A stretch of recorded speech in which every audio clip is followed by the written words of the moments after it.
क्योंकि हमारे खुद के हित वहां से जुड़े हुए हैं। ईरान की लड़ाई जितना लंबा चलेगी पूरी दुनिया के साथ साथ वो हमें भी परेशानी देगी। इसीलिए इस खबर पर अभी शुरुआत में बात कर लेते हैं।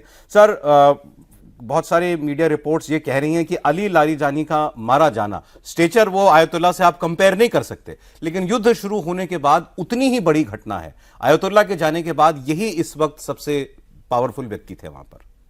देखिए, ये एक मौका देता है ट्रंप को ऑफ रैंप का कि अपनी जीत डिक्लेयर करो और युद्ध बंद कर दो। लेकिन ट्रंप जिस तरह से चल रहे हैं उसमें लगता नहीं कि ऐसा होने वाला है, क्योंकि ट्रंप ने इतने दावे किए हैं कि ये लक्ष्य है, ये लक्ष्य, 10 लक्ष्य बता दिए, किसी एक को उठा के कह सकते हैं कि हमारी जीत हो गई है। लेकिन ये जो है, ये खबर कम से कम ईरान के लिए तो बहुत ही बुरी है।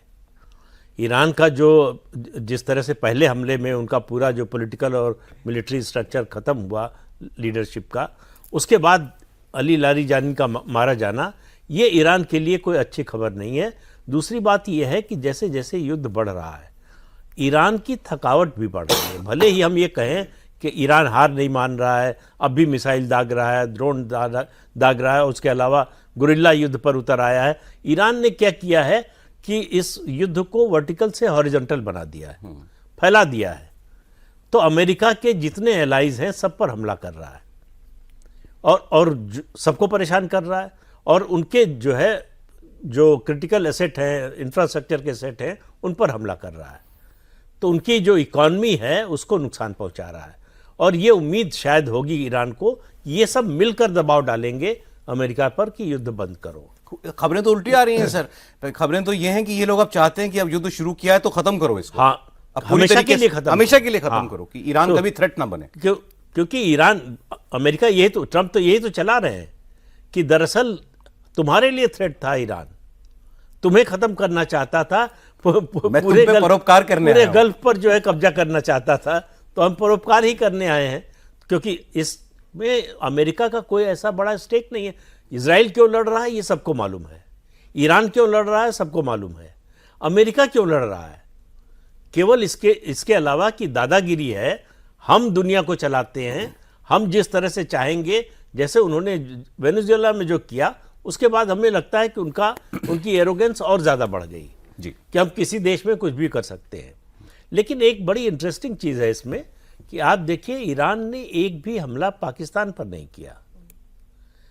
पाकिस्तान और सऊदी अरब का डिफेंस पैक्ट है, और सऊदी अरब और ईरान में जो है 36 का आंकड़ा है। इसके बावजूद जो है पाकिस्तान पर हमला नहीं किया।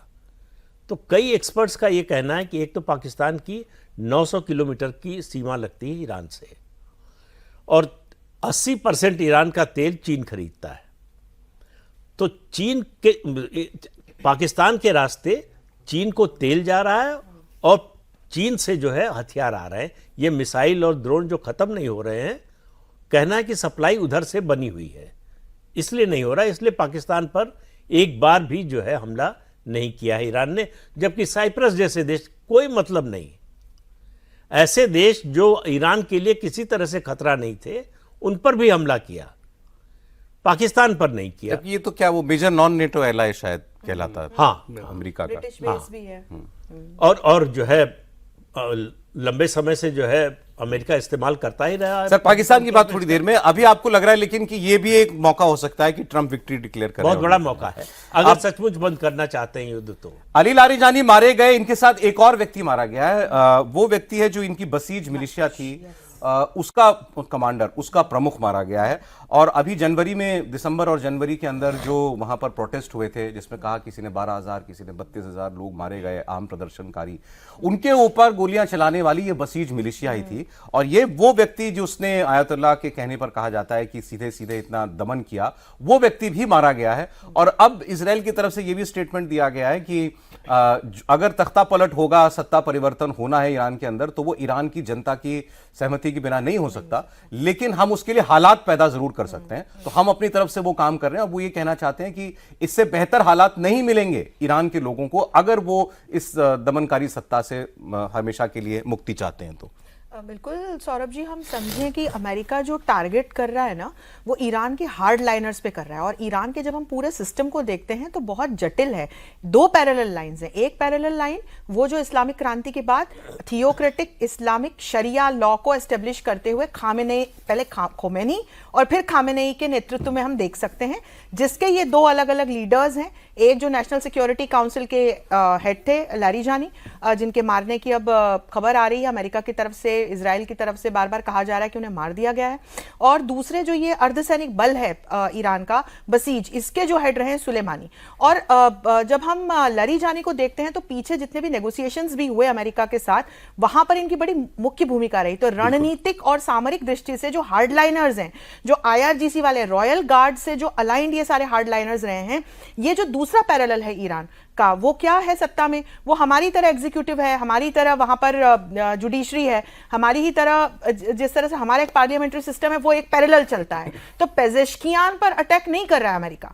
अमेरिका अटैक कर रहा है खामेनेई पे, अमेरिका अटैक कर रहा है सुलेमानी पे, अमेरिका अटैक कर रहा है लारिजानी पे। तो ये जो पूरी रॉयल गार्ड वाली थियोक्रेटिक इस्लामिक शरिया बेस्ड लाइन है, इस पर अमेरिका अटैक कर रहा है, ताकि जो रिजीम चेंज करने की बात बार बार ट्रंप कर रहे हैं, युद्ध शुरू करते ही, अटैक करते ही ट्रंप का स्टेटमेंट आया था कि हमारा इस बार का लक्ष्य ईरान में रिजीम चेंज करना है। और वो रिजीम चेंज करके सौरभ स्ट्रेट ऑफ हॉर्मूज पे कब्जा करना, कंट्रोल करना, ताकि चीन कंटेन हो सके।